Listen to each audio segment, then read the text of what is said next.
Olá, tudo bem? Sou eu, Oliveira. Como vocês estão? Isso aí é o que eu consegui achar aqui no Google para você que quer acreditar em Papai Noel, em nascimento de Jesus em 25 de dezembro. Olha o que acontece lá em Jerusalém, Israel, em dezembro. É neve. Não tem como ninguém ficar do lado de fora com boi, ovelha, cabra, o que for, para anjo aparecer e todo mundo entrar para a caverna. Preste atenção, por favor, tá bom? Assista agora o vídeo e seja feliz você e sua família. Valeu!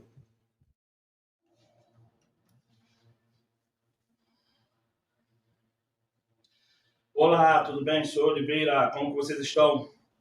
Hoje, dia 13 de novembro de 2023, eu vou dar uma pequena palestra aqui rapidinho sobre o verdadeiro ramo, o verdadeiro Messias. O que eu vou falar aqui agora é só para relacionar o vídeo que eu vou botar sobre um rabino. Eu não curto muitas coisas que ele fala, não, mas como eu escutei ele falar certas coisas nesse vídeo, eu vou tentar complementar. Não porque eu estou falando que o que ele fala é verdade, ou não porque é mentira, mas sim porque a finalidade aqui é para você estudar, é para você conhecer mais um pouquinho sobre aquilo que as igrejas não ensinam. Vamos ao teor? Mas antes disso, vamos orar? Eu peço aí com um imenso favor que você feche os olhos e ore, tá bom? Se você quiser dar uma pausa no vídeo e botar um pouquinho para frente para pular essa minha oração, fique à vontade, tá bom? Porque, como eu já expliquei, oração repetida é vã, é nula, tá bom? Mas vamos orar?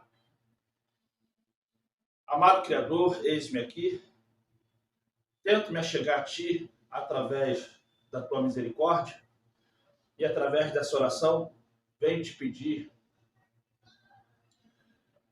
que faça, por favor, da minha vida e da vida dessas pessoas que estão me escutando, bênçãos sem medidas para a nossa família, para os nossos vizinhos, para os nossos colegas e amigos do trabalho e aonde chegarmos, nas lojas, nos hospitais, que sejamos sim pessoas boas, puras e convenientes, para que o teu nome seja pregado e para que o teu nome seja engrandecido, Pai.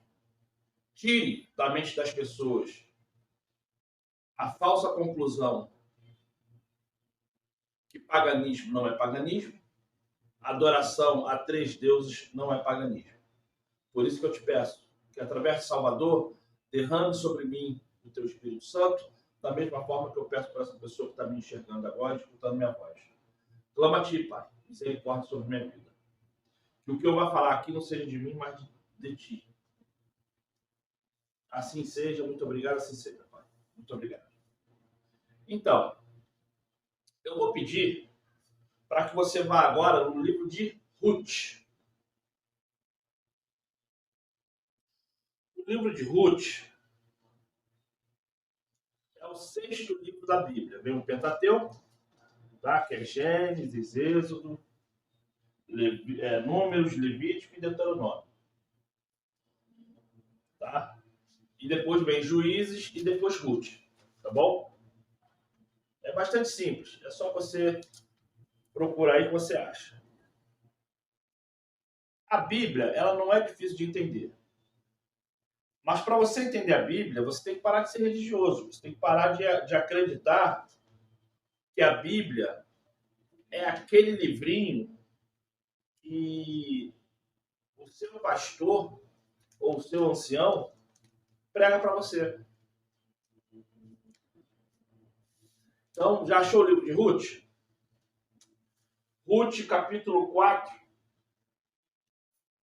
Ruth, capítulo 4.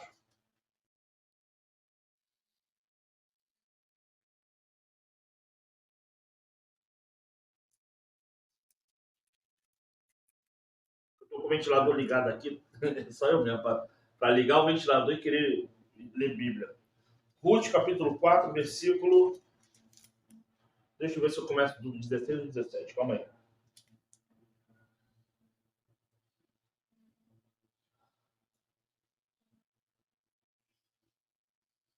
versículo 17. O 16 não é tão importante que ler, mas se você quiser ler, fique à vontade, tá? Vamos ao 17. E as vizinhas lhe deram um nome, dizendo a Noemi: nasceu um filho, e chamaram seu nome, Obed. Este é o pai de Jessé, ao qual é o avô de Davi. Estas são, pois, as gerações de Pérez. Pérez gerou Esrom, Esrom gerou Arão, Arão gerou Aminadab, Animadab gerou Naazon, Naazon gerou Salmão, Salmão gerou Boaz, Boaz gerou Obed, Obed gerou Jessé, Jessé gerou Davi.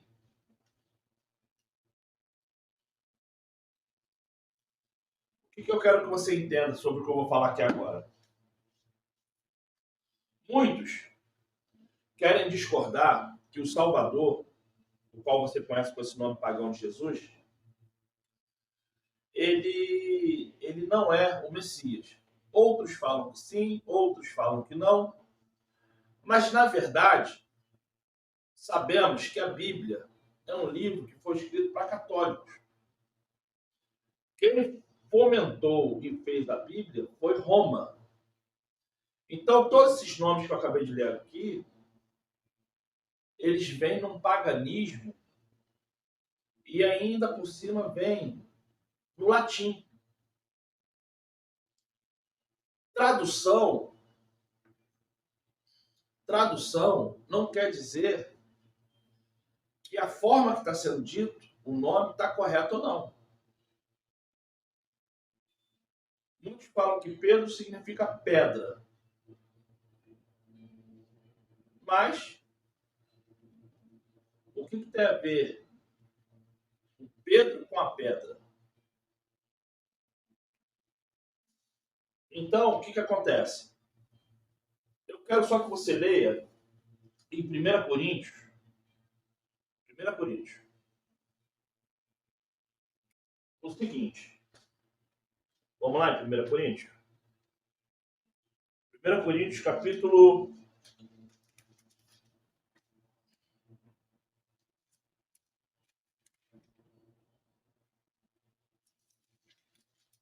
Para que eu fui ligar esse ventilador? 1 Coríntios, capítulo 16, versículo 18. 1 Coríntios, capítulo 16, versículo 18. E depois a gente vai retroceder para o capítulo 3, tá? Vamos lá. Porque recriaram o meu espírito e o vosso reconhecei, pois aos tais. Porque recriaram o meu espírito e o vosso reconhecerei, pois os tais. Muitos querem espiritualizar a palavra espírito, da mesma forma que muitos querem espiritualizar a palavra fé. Mas fé nada mais é do que obediência. Fé é uma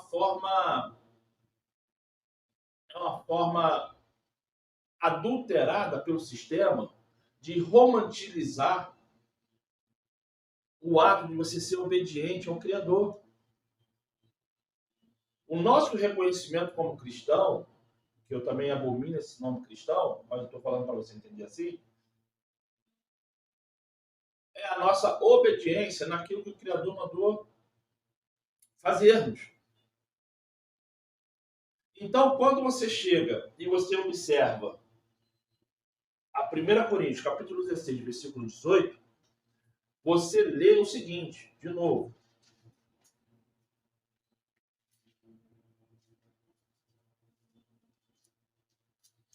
Ô, meu Pai amado.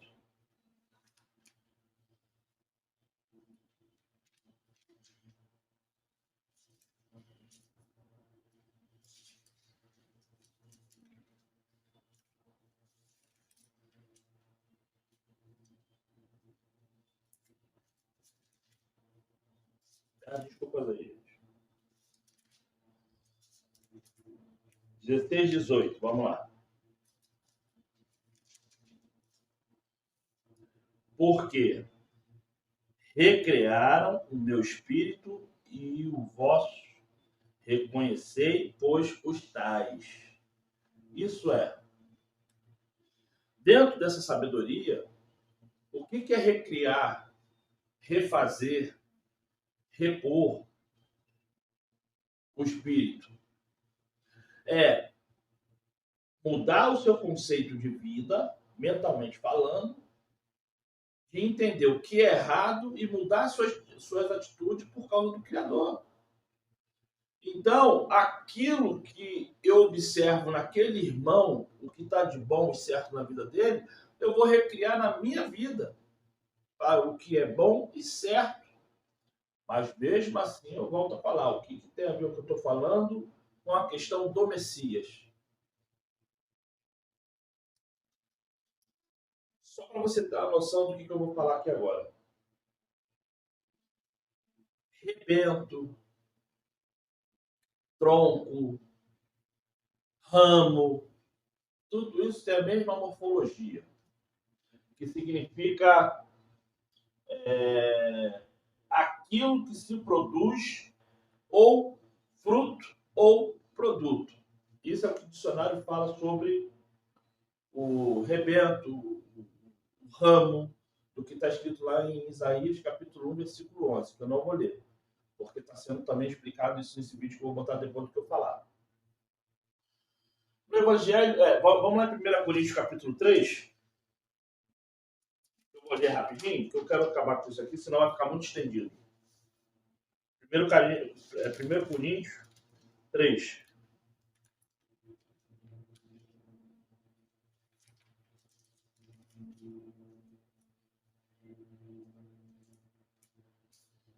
Ô, meu Pai amado.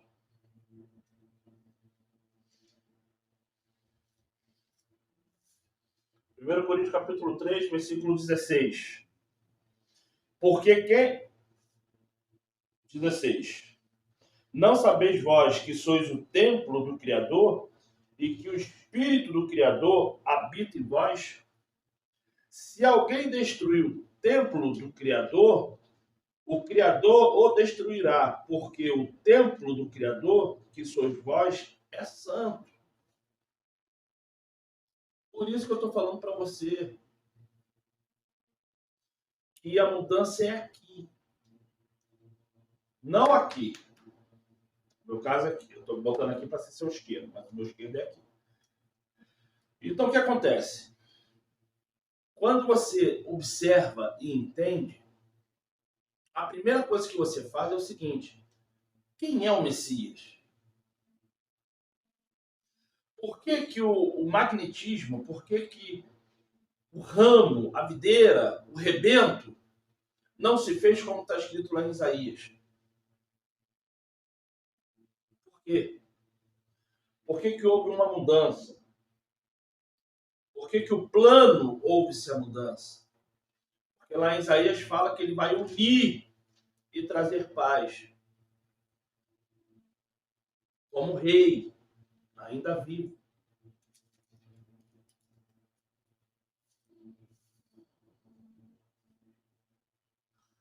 Evangelho de João, 1,49. Evangelho de João 1,49.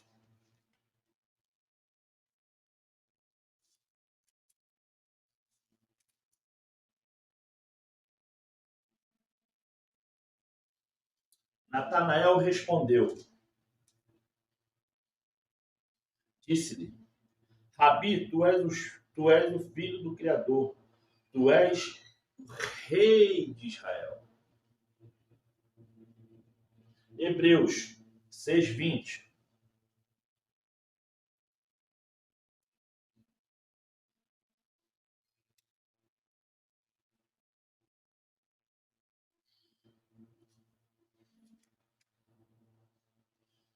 A carta do Hebreus é a 15ª. Tá? O Hebreus é o 15º livro do Novo Testamento. Hebreus capítulo 6, versículo 20.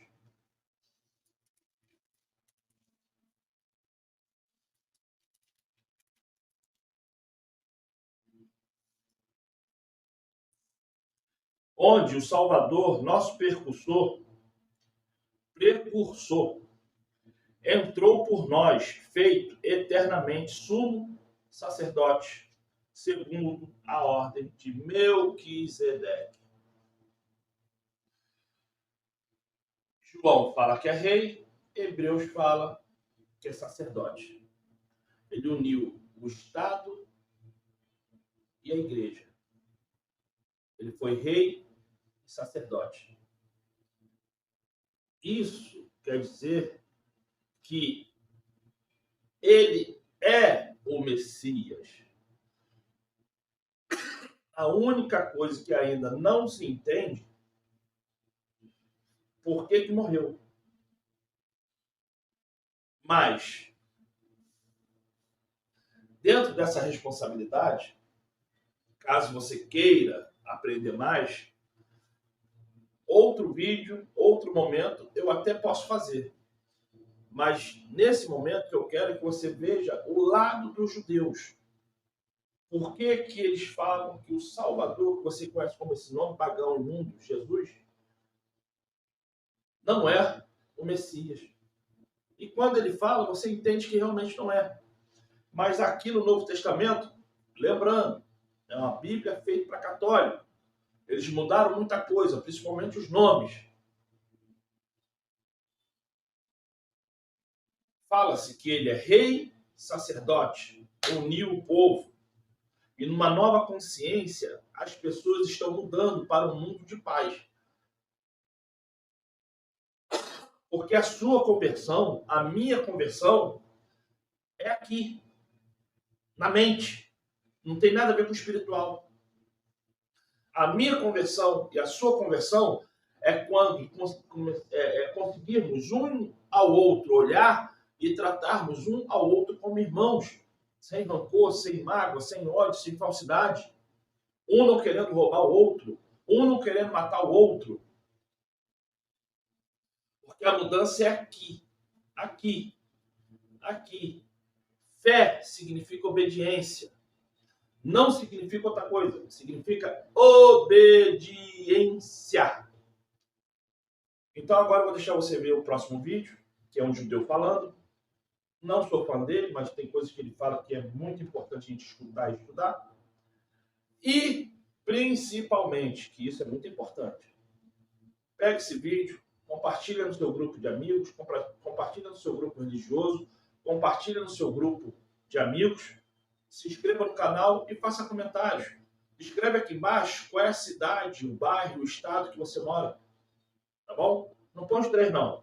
Põe estado e bairro, ou só o nome do bairro, mas não fica dando muito pererê pororó, não, porque a gente sabe que a internet é meio complicado. Faz comentários aqui sobre o vídeo, o que você achou da parte que eu falo, da parte que o Rabino fala. Enfim, eu estou só dando uma pincelada só para você aguçar o ouvido e cair lá, tá? Seja abençoado você e sua família. Bom vídeo! A Bíblia fala do Messias, mas quais são as profecias messiânicas? Como uma pessoa pode identificar que realmente foram cumpridas as profecias do Messias? Inicialmente, a gente vê que Deus, ele promete a vinda de um rei, uma pessoa especial, que vai vir da casa de Jessé, o pai de Davi, e da casa, ou seja, descendente do rei Davi. Como está escrito em Isaías, porque brotará um rebento do tronco de Jessé e das suas raízes um renovo frutificará. E repousará sobre ele o Espírito do Senhor, e o Espírito de sabedoria e de inteligência, e o Espírito de conselho e fortaleza, e o Espírito de conhecimento e do temor ao Senhor. Então a gente vê que Deus promete que vai vir uma pessoa muito especial. Também vemos escrito em Jeremias: eis que vem dias, diz o Senhor, em que levantarei a Davi um renovo justo, sendo rei, reinará e prosperará e praticará o juízo e a justiça na terra. Nos seus dias, Judá será salvo e Israel habitará seguro. Então a gente vê claramente que o Messias, ele vem da casa de Davi. A gente sabe que na Bíblia, como a gente vê, por exemplo, no livro de Números, que quando a gente fala que uma pessoa vem de determinada tribo ou da casa de Davi, da casa de Judá e assim por diante, quer dizer que a parte de pai dele é dessa tribo, mesmo que a mãe é de outra tribo. Então, esse rei, a gente sabe que ele é uma pessoa muito sábio, o seu reinado irá prosperar, haverá justiça na terra, a terra de Israel, e na verdade, o povo de Israel habitará com segurança. Então a gente já está vendo aqui profecias claramente, seja em Isaías, seja em Jeremias. Uma das missões do Messias é trazer novamente o povo de Israel para a terra de Israel. Mas veja bem que profecia impressionante aparece na Bíblia, porque no Deuteronômio, a gente sabe que o Deuteronômio, ele é o 5º livro do Pentateuco.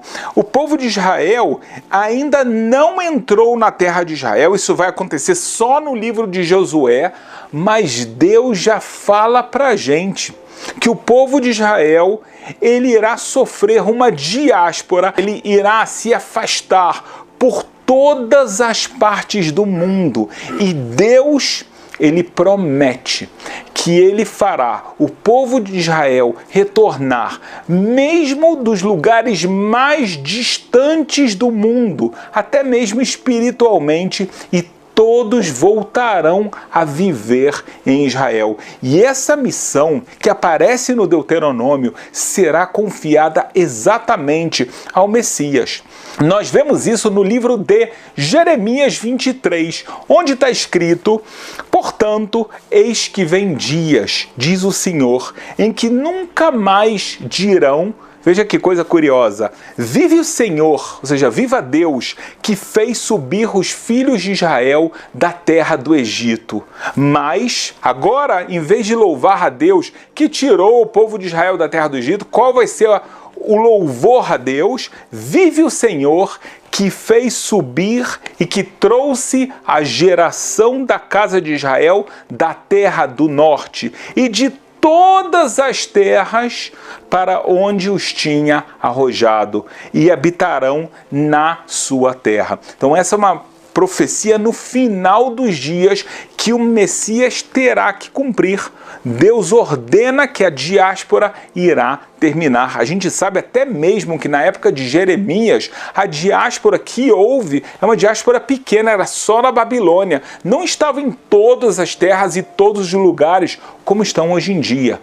Então, uma das missões que ele vai ter exatamente isso. Enquanto isso não acontece, então a gente sabe que o Messias ainda não veio, não cumpriu a missão de Deus. Não menos importante é a parte espiritual, porque o Messias vai ter o objetivo de que todas as pessoas que vivem no nosso planeta voltem para o caminho de Deus, aprendam a Bíblia e os seus preceitos. Por isso o profeta afirma que o que vai acontecer é: e virão muitos povos e dirão: vinde, subamos à casa do Senhor, à casa do Deus de Jacó, para que nos ensine o que nos concerne aos seus caminhos, e andemos nas suas veredas, porque de Sião sairá a lei, e de Jerusalém a palavra do Senhor. Ou seja, os povos do mundo, todos irão se dirigir a cidade de Jerusalém, porque eles sabem que de lá vai sair o conhecimento divino. Mais um ponto que nós sabemos que é uma das missões que Deus concede ao Messias é a paz entre todos os povos. O Messias diz a Bíblia em mais de um lugar de uma forma muito interessante, é que ele irá repreender os povos, ele irá lembrar os fatos daqueles fizeram durante a história, as guerras desnecessárias, as perseguições e assim por diante. E os povos ouvirão essa crítica que o Messias faz a eles e eles irão se arrepender. E nesse momento, eles todos farão paz. Diz a Bíblia uma profecia maravilhosa. As pessoas irão trocar as suas armas de guerras por rinchadas. Ou seja, ao invés de usar agora o nosso potencial, os nossos instrumentos de metal, por exemplo, para fazer guerras, para fazer tanques, para fazer armas, esses instrumentos serão para produzir comida, serão instrumentos de paz e de harmonia no mundo. Ou seja, um mundo que chegará a uma harmonia e uma paz mundial. Não haverá mais guerras. É interessante, o profeta traz o que aparentemente parece ser algo fora da natureza, mas a gente tem que entender corretamente, porque aparece aquela descrição de animais que eram ferozes, mas eles estarão no pasto junto com animais mansos. O que significa isso? Significa que, na verdade, os animais, como a gente vê no livro de Daniel, são alusão às nações. Existem nações que realmente são briguentas, ferozes, que provocam muitas guerras, e outras são nações de paz, e agora essas nações poderão viver em conjunto, as duas juntas. Então aparece uma metáfora de como o leão ou o tigre, que são, a gente sabe, animais carnívoros, eles também estarão consumindo pasto do lado de cordeiros, que essa é a natureza deles. Então, naturalmente, na verdade, tem que entender que isso aqui é uma metáfora, e toda essa metáfora começa com as palavras do Messias, que ele vai falar em nome de Deus. O que foi feito até agora estava completamente errado, é hora do arrependimento. Agora vejam só que é um processo que está acontecendo. A gente vê nesse processo uma busca pelo conhecimento verdadeiro da palavra de Deus. Todos os povos dizendo que vão voltar até a casa de Deus. Por outro lado, a gente vê que as guerras perdem o sentido. Não há mais por que haver guerra. E esse é o objetivo de Deus, que os povos não criem mais desavenças, porque não é a vontade de Deus que nós, humanos, vamos destruir a sua criação. Em Miqueias aparece algo muito significativo, que é a construção do terceiro grande templo de Jerusalém. Nós sabemos que o rei Salomão construiu o primeiro templo, que foi destruído por Nabucodonosor, na verdade pelo seu general, que foi a sua ordem, que foi Nebuzaradan, em outras palavras, o Império da Babilônia.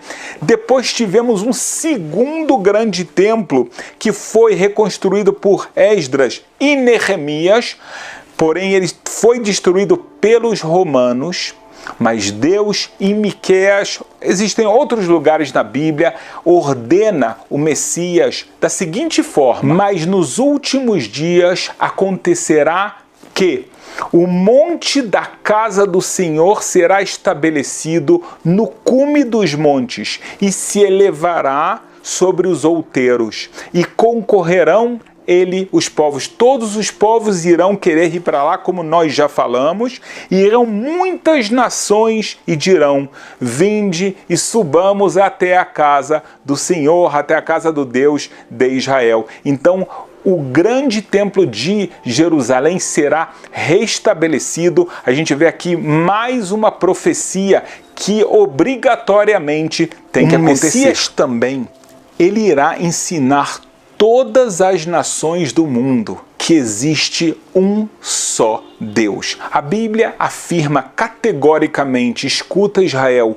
o Eterno é nosso Deus, o Eterno é um. O problema é que hoje nós vemos, e durante toda a história, seja bíblica ou seja pós-bíblica, que os povos adotaram vários tipos de deuses, vários tipos de estátuas e vários tipos de crenças. Não é esse o objetivo de Deus. O objetivo de Deus é que não exista mais idolatria no mundo. Então, essa missão de ensinar isso ao mundo, ela é fundamental no mundo. E é por isso que está escrito em Sofonias 3. Porque então darei lábios puros aos povos, para que todos invoquem o nome do Senhor, para que o sirvam com um mesmo espírito. E de uma forma ainda mais clara, a gente vê em Zacarias 14, onde está escrito: e o Senhor será rei sobre toda a terra. Naquele dia, um será o Senhor e um será o seu nome.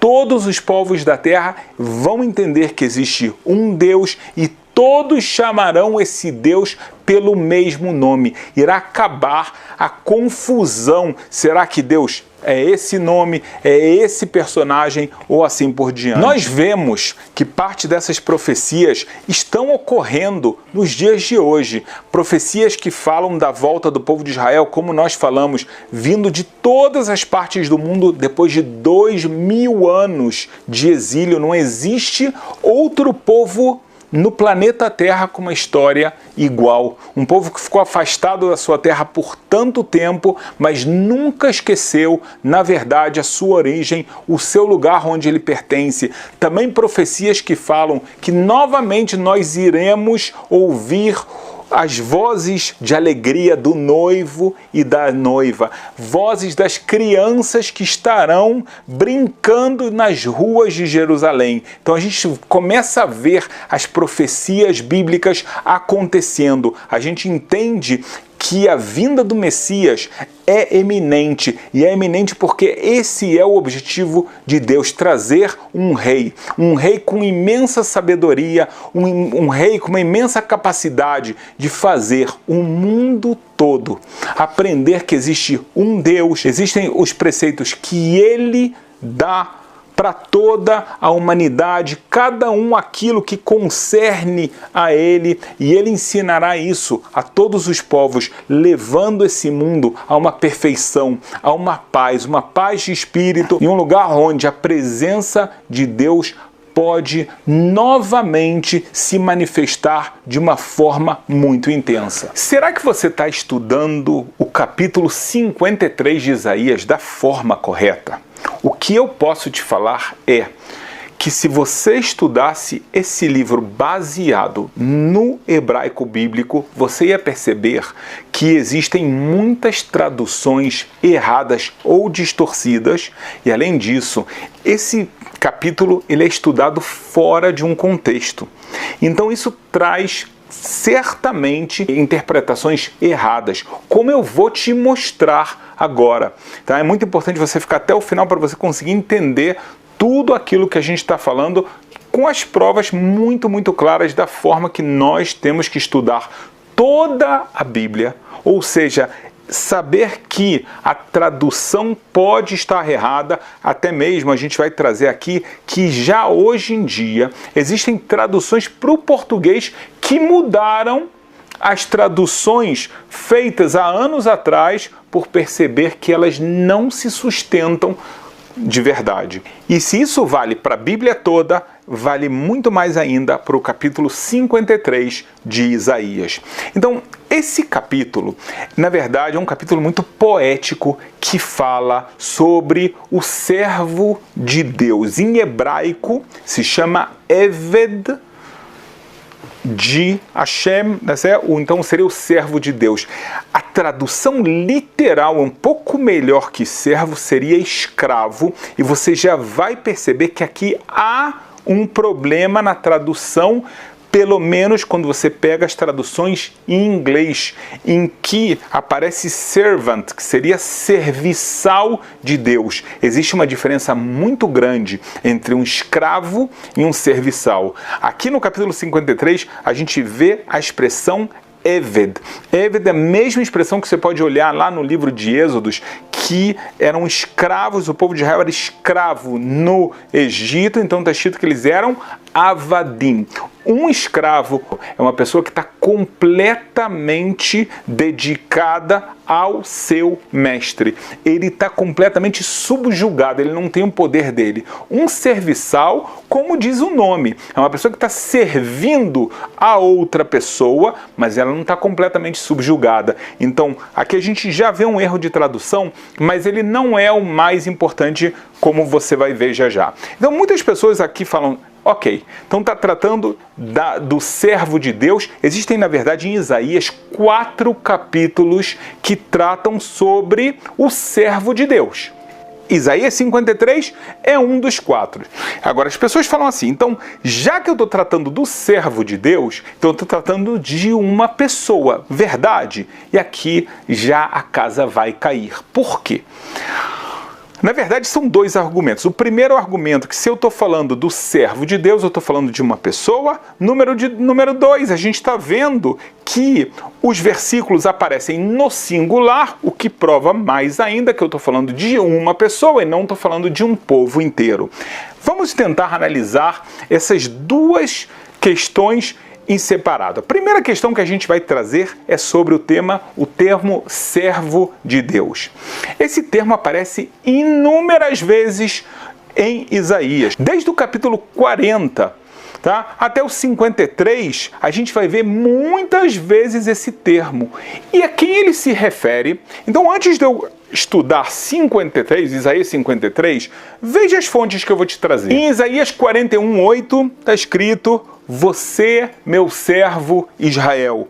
49:3, ainda em Isaías, a gente vê: você é o meu servo Israel. Então a gente vê, na verdade, mais de 10 vezes Deus se referindo ao povo de Israel como: vocês são o meu servo. Isso aqui não tem nenhuma novidade na Bíblia, porque não é só aqui que aparece essa expressão. A gente vê essa expressão em Jeremias, a gente vê essa expressão nos Salmos, e até aqui nenhum teólogo de nenhuma religião tem problema com essa explicação. Todos entendem que é uma forma figurada que Deus está falando para o povo de Israel. Ele está se referindo como o povo que foi escolhido para ser o meu servo.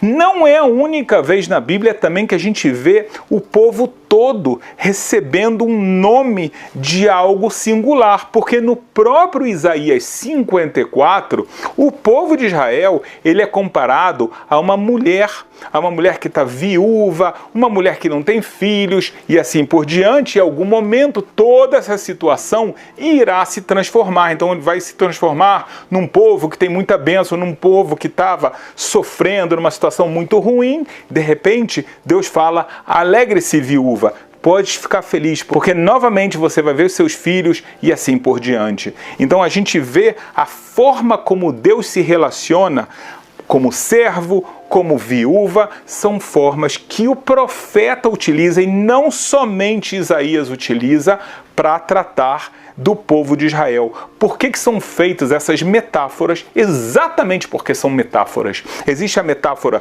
do servo e existe a metáfora da viúva, e existem outras metáforas na Bíblia que a gente não tem tempo de explicar agora todas.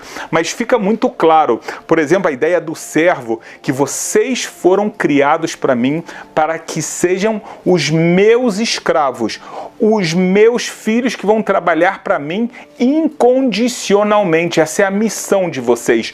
E a mesma coisa a gente pode falar da viúva, que a gente entende que uma viúva que está muito triste, que não vê seu marido, que não vê seu filho, eu sou seu marido e agora eu desapareci porque você fez coisas erradas, você se comportou mal, mas saiba que alguma hora a gente vai reatar e a gente vai ficar bem, mais uma vez fica muito claro, ou seja, o profeta recebe a profecia de Deus de uma forma simbólica porque ele tem um significado que fica muito mais fácil para o ser humano entender a mensagem que Deus está passando para a gente.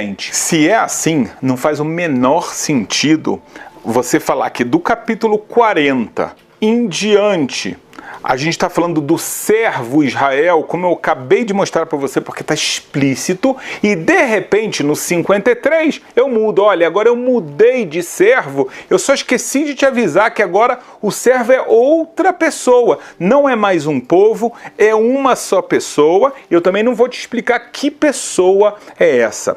Então aqui está faltando aqui um entendimento que tem a ver com o contexto de todo o livro de Isaías. Não faz sentido, se você tem uma obra, você sempre chama Israel meu servo, num capítulo você fala, não, aqui a explicação é outra forma. Muito bem. Por outro lado, outras pessoas argumentam, mas é claro que está falando de uma pessoa. Por quê? Porque Isaías 53 está no singular. Se eu estou falando do povo de Israel, eu teria que falar no plural. Verdade? Não é verdade. Mais uma vez, a gente tem inúmeras provas bíblicas. Em Isaías 53, e você vai ver a falha de tradução, mais uma vez, às vezes a pessoa pode falar, olha, foi um erro, outras pessoas vão falar, olha, foi uma distorção proposital. Não vou entrar no mérito dessa questão, mas a gente também vê em outros lugares da Bíblia. Por exemplo, quando Deus dá os 10 mandamentos no Monte Sinai, na hora de falar, está todo o povo de Israel lá ouvindo. Para começar, quando eles estão ouvindo, está escrito e acampou. O povo de Israel acampou, não está escrito acamparam, que é o plural, e assim está na maioria dos lugares. Aqui aparece Vaichan, que significa acampou no singular, ou seja, o povo todo é tratado no singular. Isso acontece também com os egípcios. Quando eles perseguem o povo de Israel no Mar de Juncos, o que as pessoas chamam de Mar Vermelho, você quer entender isso melhor, dá uma olhada no nosso vídeo sobre isso, tá?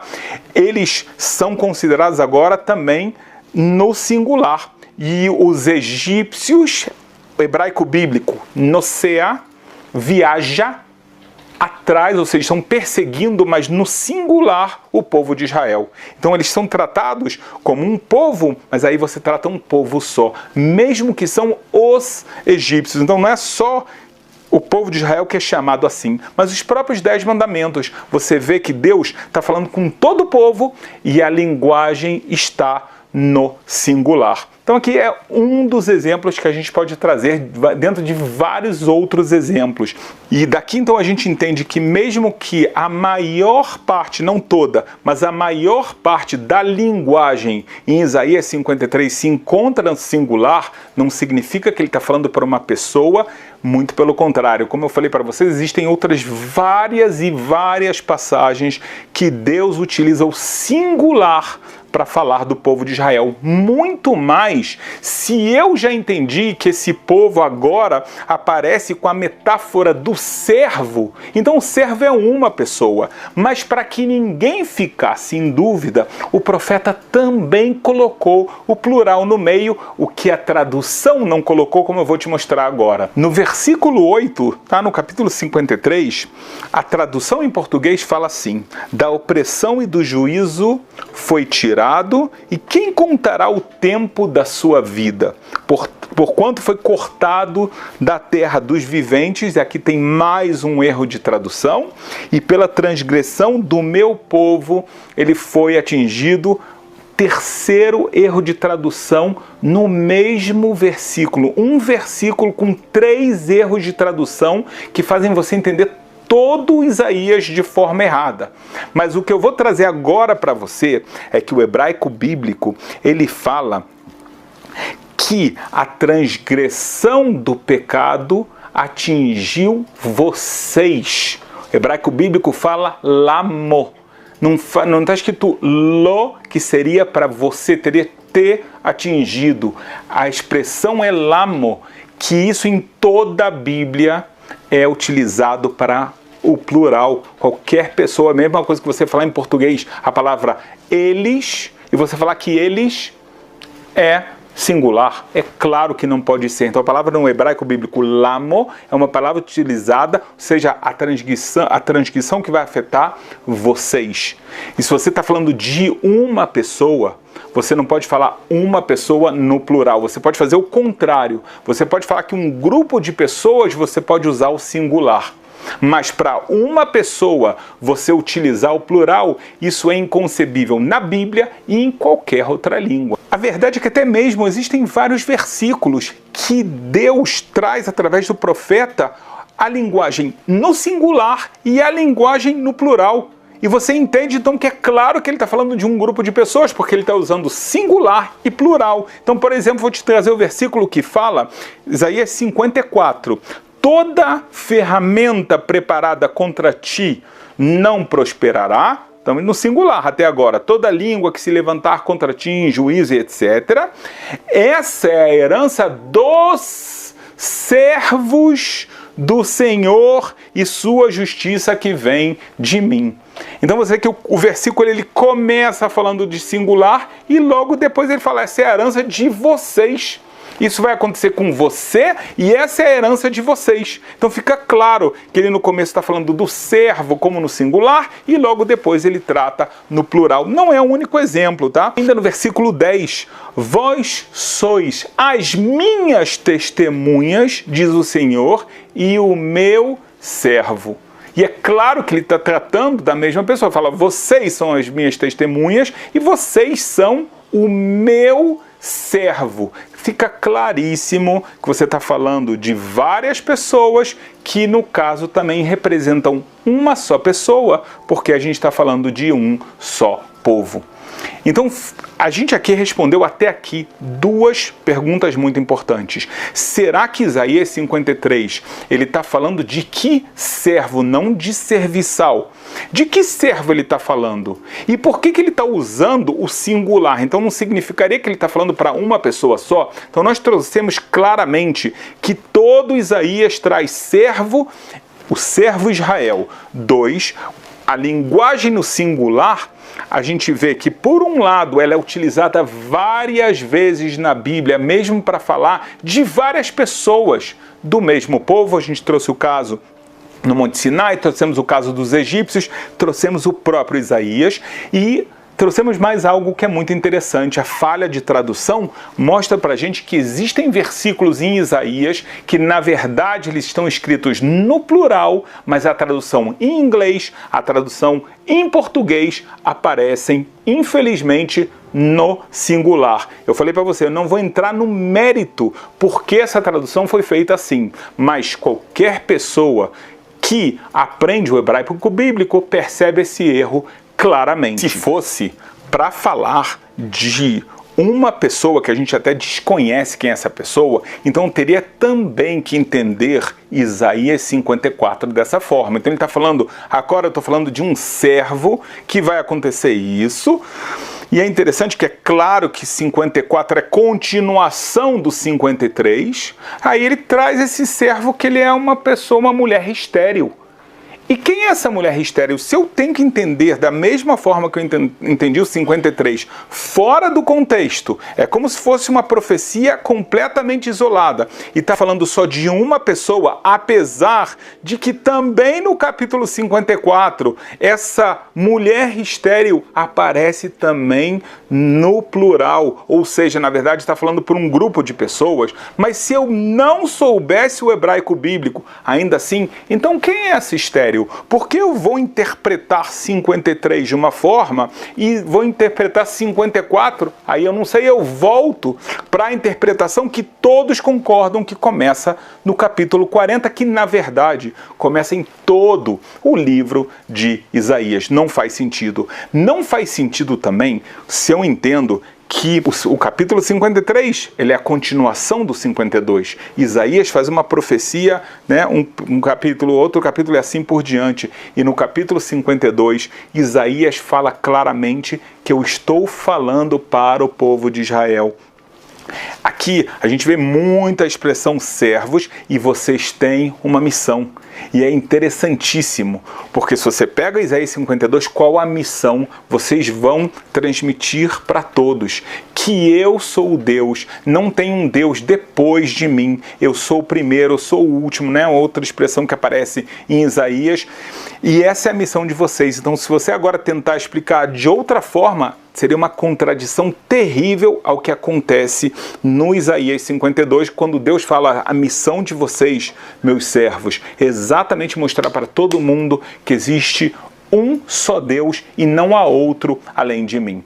Vamos tentar agora mostrar a explicação dos principais versículos do Isaías 53, para que você entenda ele corretamente, que esse é o meu interesse, aprendendo pela tradução, pelo contexto onde ele aparece, e você vai perceber sozinho alguns erros de tradução que fazem a interpretação de muitas pessoas ser completamente errada. Não se esqueça que aqui o que acontece em Isaías 53 é algo muito interessante, porque a gente está tratando que o povo de Israel pecou, então eles foram castigados por causa dos seus pecados. O momento histórico é quando estão vindo os babilônios e eles destruíram o grande templo de Jerusalém, como você certamente sabe, e a destruição não foi só espiritual do grande templo, houve muita morte, muitas guerras, muitas pessoas sofrendo, e Deus avisou o profeta Jeremias, o profeta Isaías, e assim por diante, de que isso iria acontecer por conta dos pecados. E agora as profecias em Isaías 52, 53 e 54 está tratando da visão dos reis que viram a destruição de Israel, e de repente o que eles veem? Esse povo que estava destruído, que estava massacrado, eles voltam a ter uma bênção, o que para eles é algo inimaginável. Eles ficam espantados, eles botam a mão na boca, porque como pode ser uma coisa assim?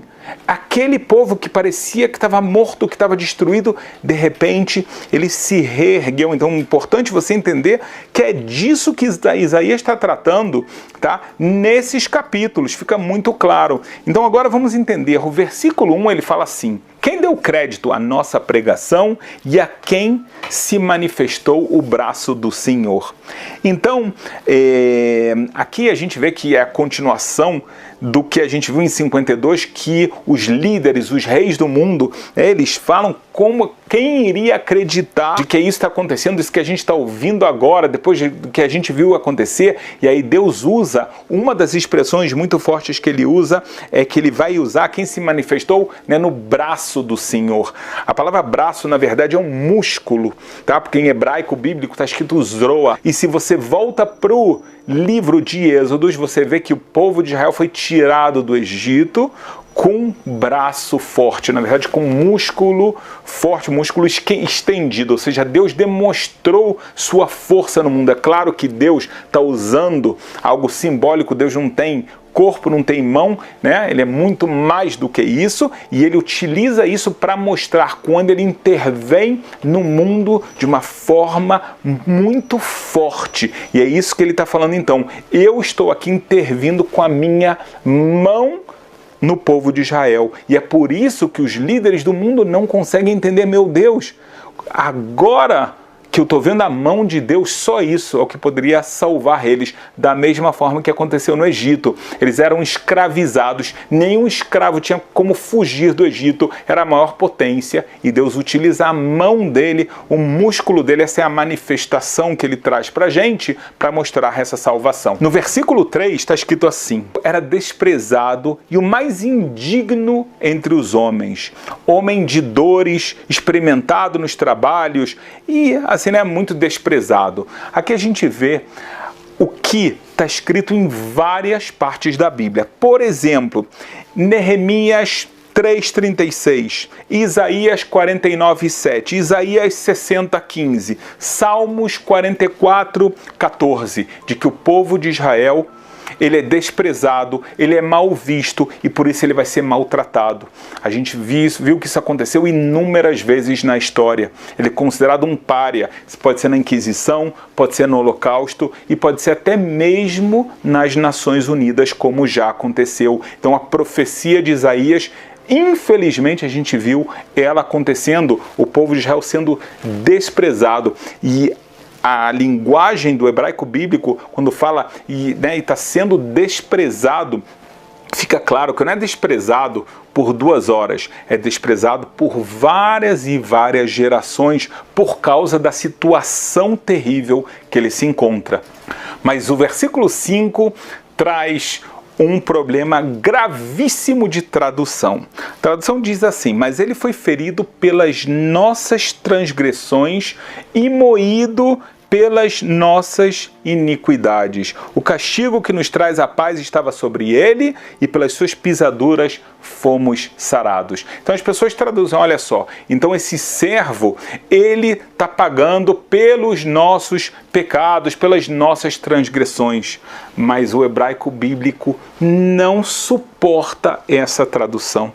Porque a tradução verdadeira é que esse servo, ele está sofrendo por causa das nossas transgressões, ou seja, nós estamos fazendo mal a esse servo. Esse servo agora que a gente vê que Deus vai salvá-lo, vai fazer tudo de bom para ele, todo esse sofrimento que ele teve são nossas transgressões, nós nos comportamos mal contra ele.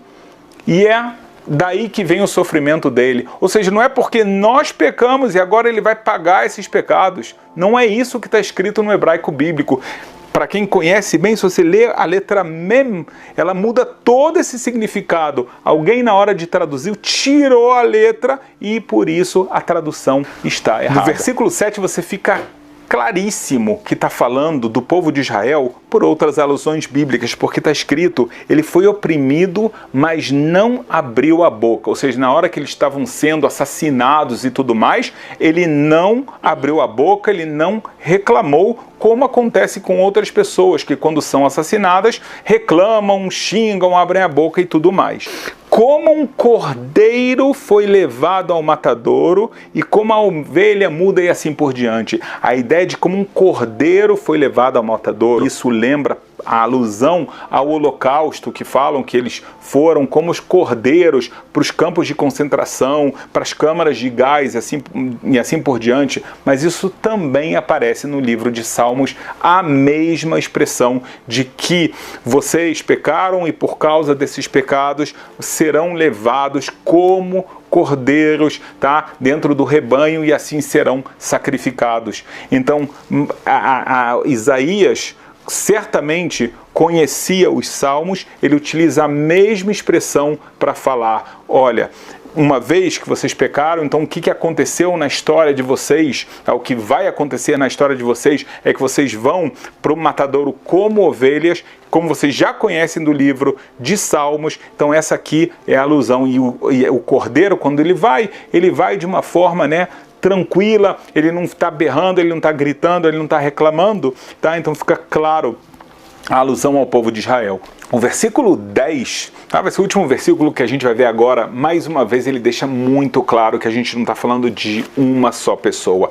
O versículo fala que Deus, por um lado, moeu, castigou o servo, o povo de Israel, mas ele promete que no dia que eles se arrependerem dos seus pecados, então terão seus pecados expiados, então eles terão uma vida longa e eles verão a sua prosperidade, os seus filhos. A expressão em hebraico, que mais uma vez é traduzida de forma errada, é a palavra zera.